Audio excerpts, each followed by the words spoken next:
Hello दोस्तों, स्वागत है आपका कहानियाँ और कथा में। आज सुनेंगे नवरात्रि कथा। कैसे हुई थी नवरात्रि की शुरुआत? सबसे पहले किसने रखा था माँ के लिए व्रत और किस प्रकार की थी पूजा? कहानी को पूरी सुनिए। नवरात्रि का पर्व भारत में सदियों से मनाया जाता रहा है। यह पर्व माँ दुर्गा के 9 रूपों की आराधना का प्रतीक है, जो शक्ति और विजय का संदेश देता है। साल में 2 बार आने वाली चैत्र और शारदीय नवरात्रि के दौरान भक्तगण मां दुर्गा की उपासना करते हैं और उनसे सुख समृद्धि, आध्यात्मिक शक्ति और विजय की कामना करते हैं। लेकिन क्या आप जानते हैं कि नवरात्रि का प्रारंभ कैसे हुआ और सबसे पहले किसने इस पवित्र पर्व का पालन किया? यहाँ हम आपको भगवान राम की उस अद्वितीय भक्ति कथा के बारे में बताएंगे, जो नवरात्रि के प्रारंभ का आधार मानी जाती है। ऋषमुख पर्वत पर भगवान राम का संकल्प। रामायण की कथा में भगवान राम के जीवन का हर पल प्रेरणादायक है। जब भगवान राम लंका के राजा रावण को हराने की तैयारी कर रहे थे, तब उन्हें अपने सामने असंभव चुनौतियां दिख रही थी। लंका की सेना अजेय प्रतीत हो रही थी और रावण जैसा शक्तिशाली योद्धा राम की सेना के लिए एक गंभीर संकट था। इस कठिन समय में भगवान राम ने अपनी शक्ति को बढ़ाने और विजय प्राप्त करने के लिए माता दुर्गा की उपासना करने का संकल्प लिया। वाल्मीकि रामायण के अनुसार भगवान राम अपने अनुज लक्ष्मण और हनुमान जी के साथ ऋषमुख पर्वत पर पहुंचे थे। यहीं पर भगवान ब्रह्मा जी ने उन्हें माता दुर्गा के चंडी स्वरूप की पूजा करने की सलाह दी। ब्रह्मा जी ने भगवान राम को बताया कि मां दुर्गा, जो कि शक्ति की अधिष्ठात्री देवी हैं, उन्हीं की कृपा से उन्हें रावण पर विजय प्राप्त होगी। चंडी देवी का पूजन और कठिन तप। ब्रह्मा जी की सलाह से भगवान राम ने प्रतिपदा से लेकर नवमी तक माता दुर्गा के चंडी स्वरूप की उपासना करने का संकल्प लिया। इस दौरान भगवान राम ने अन्नजल का त्याग कर दिया और अपनी पूरी शक्ति और भक्ति से माता की आराधना करने लगे। चंडी देवी की पूजा के साथ साथ राम जी ने चंडी पाठ का भी आयोजन किया।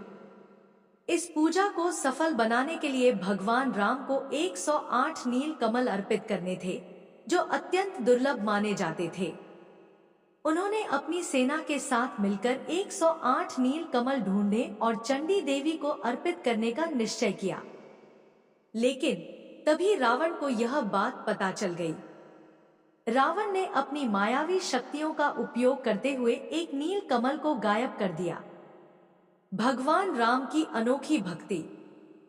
जब पूजा के अंतिम चरण में भगवान राम ने चंडी देवी को नील कमल अर्पित किए, तो उन्होंने देखा कि एक कमल गायब था। यह देखकर वह चिंतित हो उठे। चूंकि 108 नील कमल अर्पित किए बिना पूजा पूरी नहीं हो सकती थी, भगवान राम ने अपने मन में यह निर्णय लिया कि वे अपनी एक आंख, जिसे कमलनयन कहा जाता है, माता को अर्पित करेंगे। भगवान राम ने जैसे ही अपनी आंख अर्पित करने के लिए तीर उठाया, तभी माता चंडी प्रकट हो गई। माता चंडी उनकी असीम भक्ति और त्याग से प्रसन्न हो गई और उन्हें विजय का आशीर्वाद दिया। उन्होंने भगवान राम से कहा कि उनकी पूजा सफल रही है और वह रावण पर निश्चित रूप से विजय प्राप्त करेंगे। रावण पर विजय और नवरात्रि का प्रारंभ। भगवान राम ने पूरे 9 दिनों तक बिना अन्नजल ग्रहण किए माता चंडी की पूजा की थी और नवमी तिथि पर उन्हें माता का आशीर्वाद प्राप्त हुआ। इसके बाद भगवान राम ने रावण पर चढ़ाई की और उसे पराजित कर दिया। इस प्रकार भगवान राम ने माता दुर्गा की कृपा से लंका पर विजय प्राप्त की। ऐसा माना जाता है कि तभी से नवरात्रि की शुरुआत हुई। भगवान राम को नवरात्रि के दौरान व्रत रखने वाले पहले राजा और पहले मनुष्य के रूप में जाना जाता है। उनकी इस भक्ति और तपस्या ने नवरात्रि पर्व को एक विशेष स्थान दिलाया और आज तक भक्तजन 9 दिनों तक माता दुर्गा की उपासना करते हैं।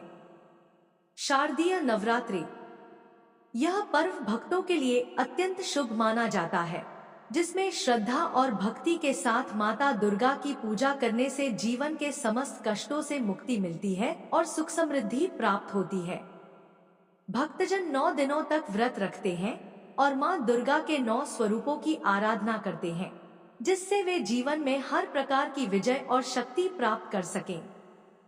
जय माता दी जरूर लिखें।